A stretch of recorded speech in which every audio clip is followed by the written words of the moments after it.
नमस्कार दोस्तों, हमारे YouTube channel Sanwal classes for Uttarakhand में आप सभी का हार्दिक स्वागत है। दोस्तों, ये चल रही है हमारे उत्तराखंड पुलिस रिटन एग्जाम के लिए विशेष सीरीज और इस सीरीज में हम प्रत्येक दिन उत्तराखंड सामान्य अध्ययन और हिंदी से संबंधित 100 महत्वपूर्ण प्रश्नों पर चर्चा करते हैं। आइए प्रारंभ करते हैं। तो पहला प्रश्न हमारा कि उत्तराखंड ग्राम्य विकास पलायन आयोग की स्थापना कब हुई। तो उत्तराखंड में ग्राम्य विकास पलायन आयोग की स्थापना कब हुई? तो ये हुई 17 सितंबर 2017 को। तो उत्तराखंड क्या है, उत्तराखंड में हमारे जो पलायन है यह काफ़ी बड़ी समस्या है। तो इसके लिए उत्तराखंड ग्राम्य विकास पलायन आयोग का गठन उत्तराखंड सरकार द्वारा किया जाता है और ये कब किया जाता है? 17 सितंबर 2017। ये काफ़ी महत्वपूर्ण सन है 2017 और ये तिथि आपको याद रखनी है 17 सितंबर। तो इसका जो मुख्यालय है वह कहाँ स्थापित है? तो ये पौड़ी में इसका मुख्यालय स्थापित किया गया है। उत्तराखंड ग्राम्य विकास पलायन आयोग 17 सितंबर 2017 स्थापना। अगला प्रश्न है कि सफाई कर्मचारी आयोग की स्थापना कब हुई? तो सफाई कर्मचारी आयोग की स्थापना की गई 30 जुलाई 2001 को। तो राज्य बनने के साथ ही 30 जुलाई 2001 में सफाई कर्मचारी आयोग की स्थापना की गई और इसका मुख्यालय कहाँ स्थित है? तो इसका मुख्यालय है देहरादून। अगला प्रश्न है कि खुचकंडी किसके गीतों का संग्रह है? तो खुचकंडी नामक गीतों का संग्रह किसका है? तो ये है गढ़ रतन नरेंद्र सिंह नेगी के गीतों का संग्रह। तो इनके जो गीत हैं तो उनको एक संग्रह किया गया है नरेंद्र सिंह नेगी के ही द्वारा, जिसका नाम क्या है? खुचकंडी। अगला प्रश्न है कि रस्किन बॉन्ड का जन्म कब हुआ? तो रस्किन बॉन्ड का जन्म हुआ 19 मई 1935 को और इनका जन्म कहाँ होता है? कसौली, हिमाचल प्रदेश में, और 1964 के आसपास से ये मसूरी में निवास करते हैं। तो रस्किन बॉन्ड का जन्म कब हुआ? 19 मई 1935 ईस्वी। अगला प्रश्न है कि उत्तराखंड के वेदव्यास के नाम से किस व्यक्ति को जाना जाता है? तो उत्तराखंड के वेदव्यास के नाम से जाना जाता है यशोधर मठपाल को। किसको जाना जाता है? यशोधर मठपाल जी को क्या जाना जाता है? उत्तराखंड का वेदव्यास। अगला प्रश्न है कि पतंजलि आयुर्वेदिक अनुसंधान संस्थान की स्थापना कब हुई? तो पतंजलि आयुर्वेदिक अनुसंधान संस्थान की स्थापना की गई 3 मई 2017 को। तो हरिद्वार में की गई 3 मई 2017 को पतंजलि आयुर्वेदिक अनुसंधान संस्थान। अगला प्रश्न है कि उत्तराखंड का प्रथम बौद्ध स्तूप कहाँ स्थापित किया गया था? तो उत्तराखंड का प्रथम बौद्ध स्तूप नाला ग्राम रुद्रप्रयाग में स्थापित किया गया था। तो यह उत्तराखंड का क्या था? प्रथम बौद्ध स्तूप था। अगला प्रश्न है कि मेहरुड़ी कस्तूरी मृग अनुसंधान केंद्र की स्थापना कहाँ हुई? तो मेहरुड़ी कस्तूरी मृग अनुसंधान केंद्र की स्थापना कांडा तहसील में बागेश्वर में की गई है 1977 में। तो 1977 में मेहरुड़ी कस्तूरी मृग अनुसंधान की स्थापना बागेश्वर में की गई और ये बागेश्वर की कांडा तहसील में आता है। अगला प्रश्न है कि हल्द्वानी नगर पालिका कब बनी? तो हल्द्वानी नगर पालिका बनी 17 फरवरी 1897 में।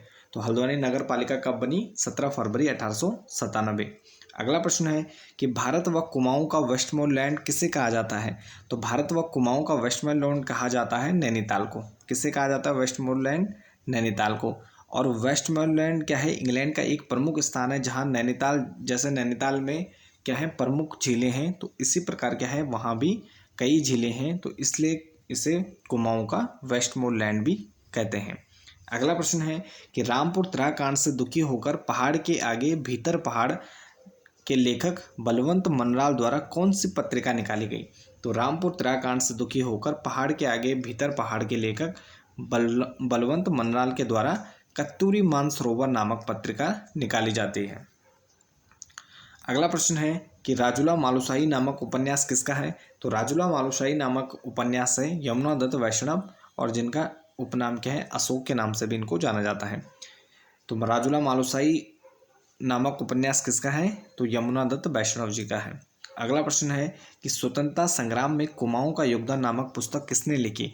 तो स्वतंत्रता संग्राम में कुमाऊं का योगदान नामक पुस्तक लिखी इंद्र सिंह नैयाल द्वारा। ये लिखी गई 1973 में। अगला प्रश्न है कि वैद्यराज गुमानी पंत या लोकनाथ या लोकरतन पंत गुमानी पंत के गुरु का क्या नाम था? तो गुमानी पंत के गुरु का नाम क्या था? तो इनके गुरु का नाम था हरिदत्त। तो कवि गुमानी पंत के गुरु का नाम क्या था? हरिदत्त। अगला प्रश्न है कि प्रथम विश्व युद्ध 1914 ईस्वी में विक्टोरिया क्रॉस विजेता दरबान सिंह नेगी फ्रांस में कहाँ तैनात किए गए थे? तो प्रथम विश्व युद्ध 1914 ईस्वी में मरणोपरांत दरबान सिंह नेगी को विक्टोरिया क्रॉस से सम्मानित किया गया था। तो ये फ्रांस के फेस्टुवर्ट में क्या थे? तैनात थे। तो फ्रांस के फेस्टूवर्ट में तैनात थे विक्टोरिया क्रॉस विजेता दरबान सिंह नेगी। अगला प्रश्न है कि भूकंप पर बनी राज्य की प्रसिद्ध फिल्म चक्रचाल 1997 में बनी थी, जिसके निर्देशक कौन थे? तो भूकंप पर बनी राज्य की सबसे प्रसिद्ध फिल्म चक्रचाल 1997 में बनी थी और जिसके निर्देशक कौन थे? तो उसके निर्देशक थे नरेंद्र गोसाई। अगला प्रश्न है कि पांथारी काल के किस कवि की रचना सिंहनाद को गढ़वाली साहित्य का अनमोल हीरा कहा जाता है? तो यह भजन सिंह की प्रसिद्ध रचना है सिंहनाद, जिसे गढ़वाली साहित्य का क्या कहा जाता है? अनमोल हीरा कहा जाता है। तो गढ़वाली रचना है सिंहनाद और ये किसने लिखी है? भजन सिंह ने। और इसे क्या कहा जाता है? गढ़वाली साहित्य का अनमोल हीरा। ये काफ़ी महत्वपूर्ण प्रश्न है, आपको ध्यान रखना है। अगला प्रश्न है कि शोर के अतीत नामक पुस्तक किसकी है? तो शोर के अतीत नामक पुस्तक किसकी है? तो ये है डॉक्टर राम सिंह की और 2007 में इन्होंने इस पुस्तक को प्रकाशित किया। अगला प्रश्न है कि रवाल्टी बोली कहाँ बोली जाती है? तो रवाल्टी बोली बोली जाती है ये उत्तरकाशी के रवाई क्षेत्र में। तो आपको ध्यान रखना है रवाई रवाल्टी, तो ये कहाँ बोली जाती है? उत्तरकाशी में। अगला प्रश्न है कि पशुओं की प्यारी दुनिया नामक पुस्तक के लेखक कौन है? तो पशुओं की प्यारी दुनिया नामक पुस्तक के लेखक हैं देवेंद्र मेवाड़ी। तो देवेंद्र मेवाड़ी द्वारा लिखी गई है पशुओं की प्यारी दुनिया नामक पुस्तक। अगला प्रश्न है कि राज्य लोक सेवा आयोग की पहली महिला सदस्य। तो उत्तराखंड में राज्य लोक सेवा आयोग की पहली महिला सदस्य कौन थी? तो ये थी सुधा पांडे। और इसका मुख्यालय कहाँ स्थित है? हरिद्वार में से स्थापित किया गया है राज्य लोक सेवा आयोग को। अगला प्रश्न है कि हरिद्वार जिले को लक्सर जंक्शन से कब जोड़ा गया? तो हरिद्वार जिले को लक्सर जंक्शन से जोड़ा गया 1 जनवरी 1896 को। तो 1 जनवरी 1896 को हरिद्वार जिले को लक्सर जंक्शन से जोड़ा जाता है। अगला प्रश्न है कि इलेक्ट्रॉनिक एंड टेलीफोन फैक्ट्री कहाँ स्थित है? तो उत्तराखंड में इलेक्ट्रॉनिक एंड टेलीफोन फैक्ट्री कहाँ स्थित है? तो ये स्थित है भीमताल में, जो कि नैनीताल में स्थित है। अगला प्रश्न है कि समन्वित डेयरी विकास परियोजना का प्रारंभ कब हुआ?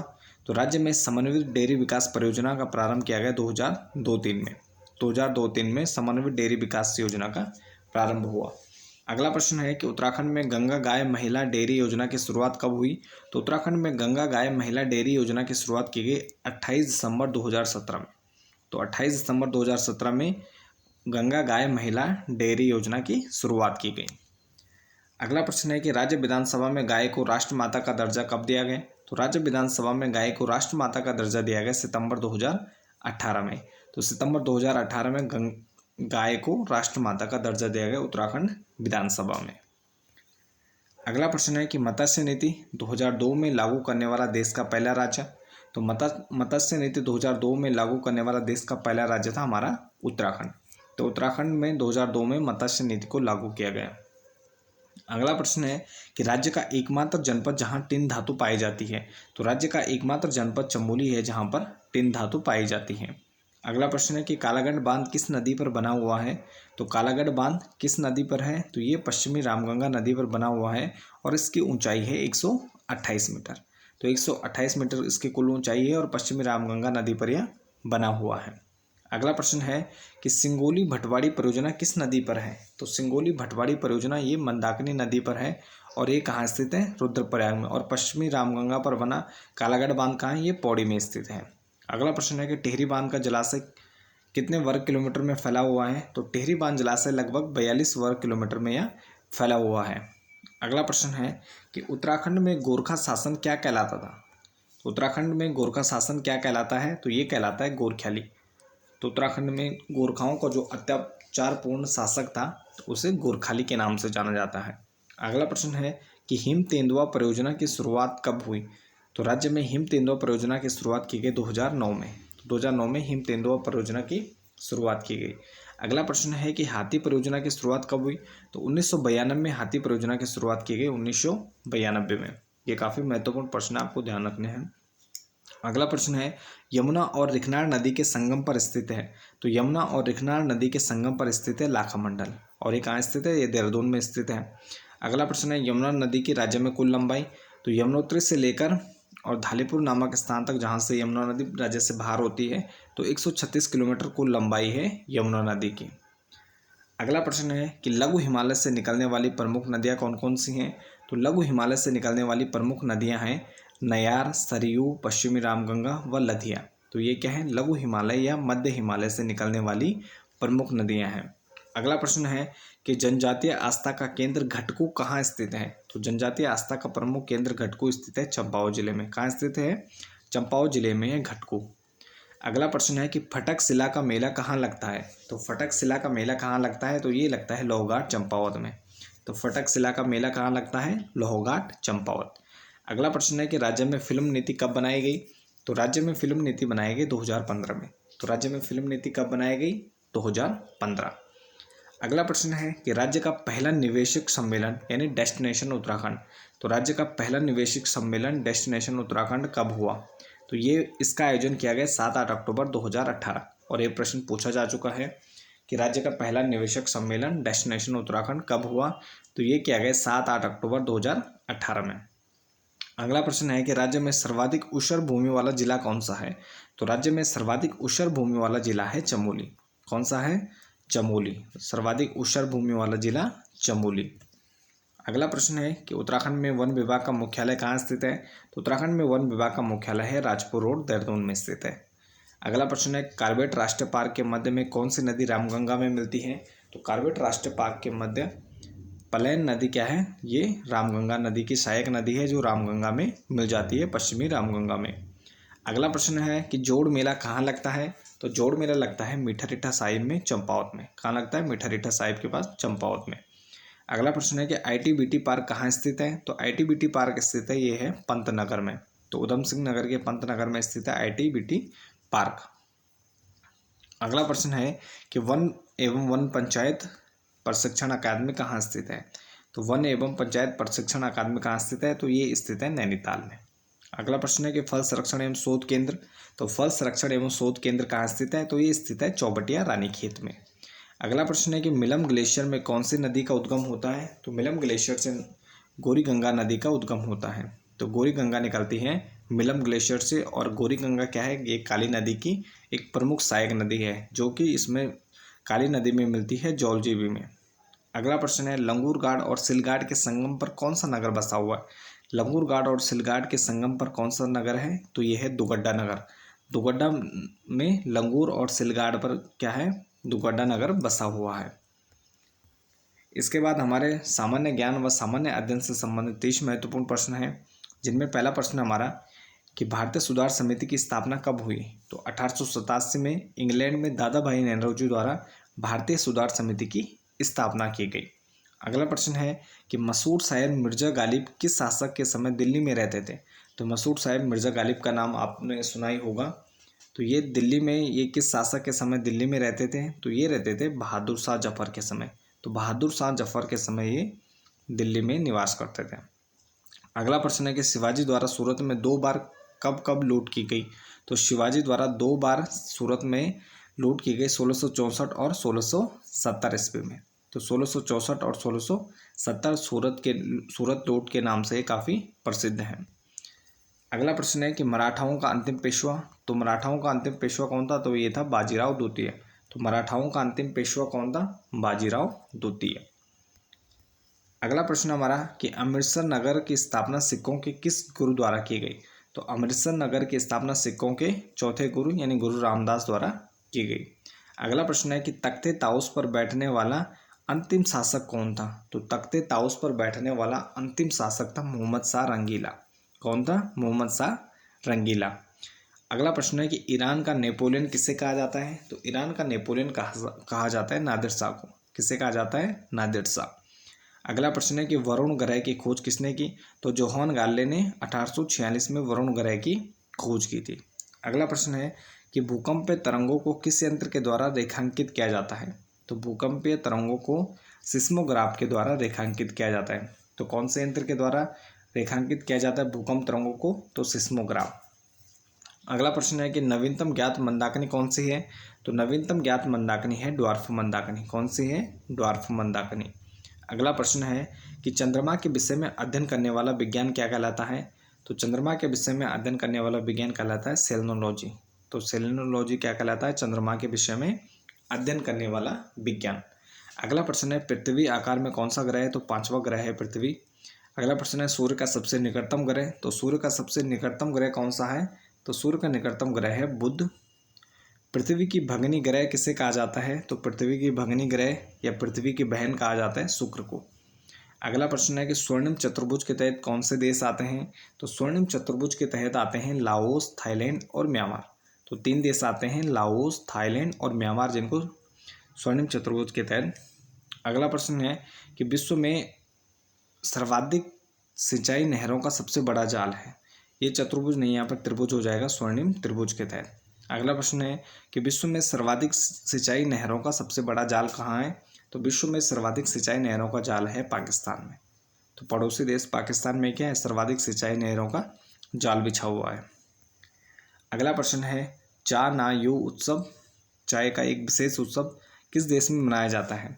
तो चा नू यू एक उत्सव होता है और यह चाय का एक विशेष उत्सव होता है। यह किस देश में मनाया जाता है? तो ये मनाया जाता है जापान में। तो जापान का एक प्रमुख उत्सव है चाय का, चा नू यू।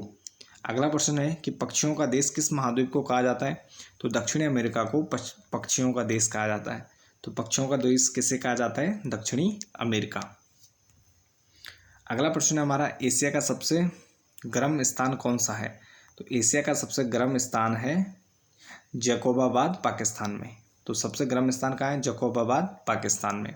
अगला प्रश्न है देश के सर्वाधिक धनी मंदिरों में से एक पद्मनाभ स्वामी का मंदिर कहाँ स्थित है? तो पद्मनाभ स्वामी का मंदिर कहाँ स्थित है? तो ये स्थित है केरल में और देश के सर्वाधिक धनी मंदिरों में से एक माना जाता है। अगला प्रश्न है कि नोटा के अधिकार को किस वर्ष सर्वोच्च न्यायालय द्वारा मान्यता दी गई? तो नोटा के अधिकार को 2013 में सर्वप्रथम मान्यता दी गई सुप्रीम कोर्ट के द्वारा। अगला प्रश्न है कि भारत में प्रथम बार प्रिंटिंग प्रेस किसके द्वारा खोली गई? तो भारत में सर्वप्रथम प्रिंटिंग प्रेस किसने खोली? तो ये खोली थी पुर्तगालियों द्वारा। तो पुर्तगालियों के द्वारा भारत में सर्वप्रथम प्रिंटिंग प्रेस का निर्माण किया गया। अगला प्रश्न है कि महात्मा गांधी ने किस वर्ष सर्वप्रथम कांग्रेस अधिवेशन में भाग लिया? तो महात्मा गांधी द्वारा सर्वप्रथम 1901 ईस्वी में कांग्रेस अधिवेशन में भाग लिया गया। तो यानी प्रथम बार महात्मा गांधी द्वारा 1901 ईस्वी में कांग्रेस के अधिवेशन में भाग लिया। अगला प्रश्न है प्रसिमन आयोग का अध्यक्ष कौन होता है? तो प्रसिमन आयोग का अध्यक्ष होता है मुख्य चुनाव आयुक्त। अगला प्रश्न है सारंग व मूंगा नस्ल किसकी है? तो ये मधुमक्खियों की नस्ल है सारंग व मूंगा। अगला प्रश्न है कि ट्विटर के उपयोगकर्ता कहलाते हैं? तो ऑथर क्या कहलाते हैं? ट्विटर के उपयोगकर्ता। अगला प्रश्न है कि हाइपरलिंक के लिए कौन सा शॉर्टकट प्रयुक्त होता है? तो हाइपरलिंक के लिए कौन सा शॉर्टकट प्रयुक्त होता है? तो ये होता है Ctrl+K। तो Ctrl+K क्या होता है? हाइपरलिंक के लिए शॉर्टकट। अगला प्रश्न है कि उत्कल दिवस 2022 में कब मनाए गए? तो उत्कल दिवस मनाए गए 1 अप्रैल को। तो उत्कल दिवस 2022 में 1 अप्रैल को मनाए गए। अगला प्रश्न है कि वित्त वर्ष 2021-22 में फल उत्पादन में शीर्ष स्थान पर कौन सा राज्य है? तो यानी प्रथम स्थान पर कौन सा राज्य है 2021 वर्ष 21-22 में फल उत्पादन के मामले में? तो आंध्र प्रदेश क्या है? पहले स्थान पर है फल उत्पादन में।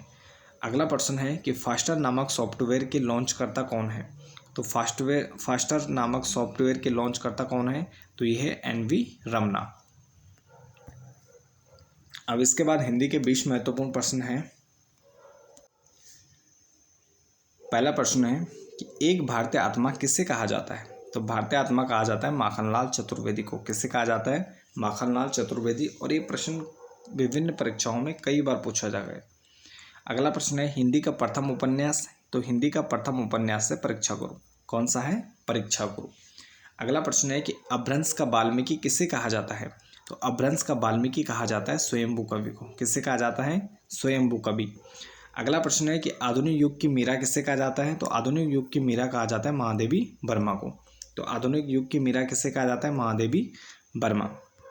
अगला प्रश्न है कि अपभ्रंश में कृष्ण के प्रणेता माने जाते हैं। तो अपभ्रंश में कृष्ण के प्रणेता किसे माना जाता है? तो ये माना जाता है पुष्पदंत को।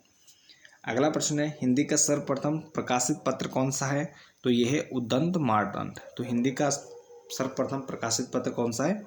उद्दंत मार्तंड। अगला प्रश्न है कि कथा सम्राट किसे कहा जाता है? तो मुंशी प्रेमचंद को क्या कहा जाता है? कथा सम्राट के नाम से जाना जाता है मुंशी प्रेमचंद को। अगला प्रश्न है कि अवधि के सर्वाधिक लोकप्रिय महाकाव्य का नाम क्या है? तो अवधि भाषा में लिखित सर्वाधिक लोकप्रिय महाकाव्य कौन सा है? तो ये है रामचरितमानस। तुलसीदास की रचना है रामचरितमानस और ये किस भाषा में? अवधि भाषा में। अगला प्रश्न है नौ मन तेल होगा न राधा नाचेगी। तो ना नोमल तेल होगा ना राधा नाचेगी, इस लोकोक्ति का उदाहरण क्या है, अर्थ क्या है, तो ये है काम ना करने का बहाना बनाना। तो काम ना करने का बहाना क्या होगा, ना नोमल तेल होगा ना राधा नाचेगी। अगला प्रश्न है कि नैसर्गिक का विलोम शब्द क्या होगा, तो नैसर्गिक का विलोम शब्द क्या होगा, कृत्रिम। अगला प्रश्न है कि भौनिष्ठ शब्द किस पत्र में प्रयोग किया जाता है, तो भौनिष्ठ शब्द का प्रयोग किस पत्र में किया जाता है, तो ये है जो अर्ध सरकारी पत्र होते हैं उसमें भौनिष्ठ का प्रयोग किया जाता है। अगला प्रश्न है कि मुश्किल शब्द किस भाषा का है, तो मुश्किल शब्द ये किस भाषा का है, तो ये अरबी भाषा का शब्द है मुश्किल। अगला प्रश्न है कि अजातशत्रु के लेखक कौन है, तो अजातशत्रु के लेखक कौन है, तो ये हैं जयशंकर प्रसाद। तो अजातशत्रु के रचनाकार कौन है, जयशंकर प्रसाद।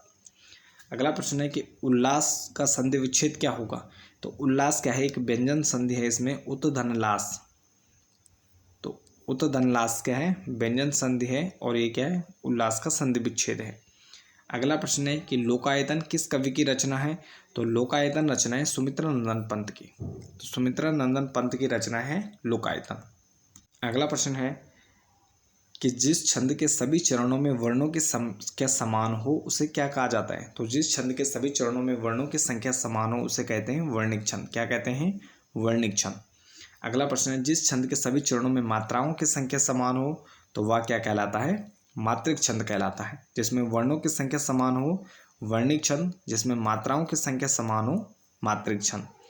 अलंकार के कितने भेद होते हैं, तो अलंकार के 3 भेद होते हैं या 3 प्रकार होते हैं, जिसमें शब्द अलंकार, अर्थ अलंकार और तीसरा अलंकार होता है आधुनिक या पाश्चात्य अलंकार। तो 3 प्रकार के अलंकार होते हैं। अगला प्रश्न है कि हिंदी साहित्य के इतिहास के विभिन्न कालों का नामकरण का श्रेय किसे जाता है, तो हिंदी साहित्य के इतिहास के विभिन्न कालों का नामकरण का जो श्रेय जाता है तो ये जाता है अंग्रेज से जॉर्ज गेरसन। तो जॉर्ज गेरसन को क्या जाता है, हिंदी साहित्य के इतिहास का विभाजन करने का श्रेय जाता है, जो उनका नामकरण है तो ये सर्वप्रथम जॉर्ज गेरसन के द्वारा किया गया। अगला प्रश्न है और आज का हमारा अंतिम प्रश्न है कि गड़गड़ाहट में संधि विच्छेद क्या होगा, गड़गड़ाहट का संधि विच्छेद, तो गड़गड़ धन आहट क्या हो जाएगा, गड़गड़ाहट का संधि विच्छेद। तो गड़गड़ाहट का संधि विच्छेद गड़गड़ धन आहट। तो ये थे हमारे आज के 100 महत्वपूर्ण प्रश्न। तो इसके साथ इस वीडियो को यहीं पर समाप्त करते हैं। बाकी इसकी PDF आपको हमारे टेलीग्राम चैनल पर मिल जाएगी। बाकी बने रहे चैनल के साथ। धन्यवाद।